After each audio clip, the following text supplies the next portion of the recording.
Leo Harambee, Harambee, Harambee.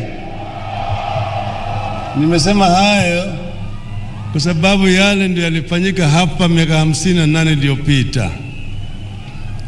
Your Excellency, I have only two things that I want to tell Kenyans today. First way is true what you have said here about these grounds. But Kenyans must also know that this ground was not chosen for no reason. One, there was a motion in Parliament, and I see the speakers here, then called Legico, about the site. Then there were three sites.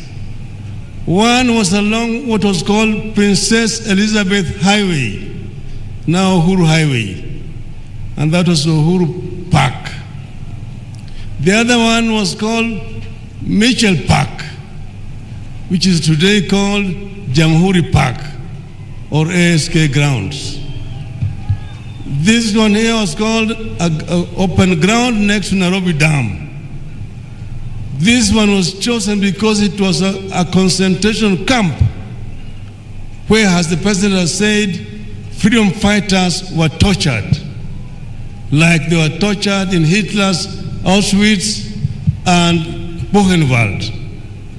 Here, next to the Western Hotel, which is part of this ground, in Langata Primary School, there are torture chambers which have been preserved by the Museum of Kenya for people to know where we are coming from. Your Excellency, what you've done here is great. I'd asked you when you went to Namibia to go and look at what they have done. When you came back, you told me, we'll do better. We'll actually come up with the best in Africa. How we are going to remember our past. There are those who say, forget about the past, we want to look at the future. The past is very important because if you don't look at the past, you are likely to repeat the same mistakes made in the past. And here, Your Excellency, you say that you want history unedited here. People will come to know who Wayaki Wahinga was, who Haridhuku was, and so many of those our heroes here.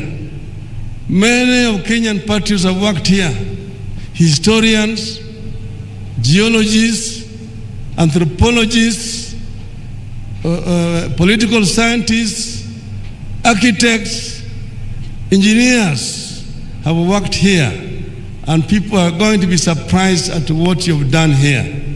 It shows your vision for this nation, our country. So we, therefore, Your Excellency, I want to congratulate you in front of fellow Kenyans here for the work that you've done that will only be recognized many years after you've left office. So we congratulate you, and this land had been grabbed, but those land grabbers who do not see any open space and stop grabbing them. But you managed to retrieve it back for the benefit of our people, and it's going to remain truly Uhuru Gardens, where we also are going to bury our heroes and remember them for posterity. I thank you. Merry Christmas and Happy New Year. Haya, kwa hayo machache na mengi, mimi nawatakia Wakenya kila laheri. Mungu awabariki. Mungu awabariki taifa letu la Kenya. Tuwe na Krismasi njema. Tuwe na mwaka mpya wa amani. Majaliwa ya Mwenyezi Mungu, tutaonana tena. Asanteni sana, kwaherini. Thank you very much. Asante sana Mheshimiwa Rais. Kwa heshima Mheshimiwa Rais, naomba tuketi kwa kifupi. Kwa heshima Mheshimiwa Rais, naomba uniruhusu niwaalike wachache utakao watunza medali mbalimbali. Head of Public Service, kindly if we could continue. Thank you, sir.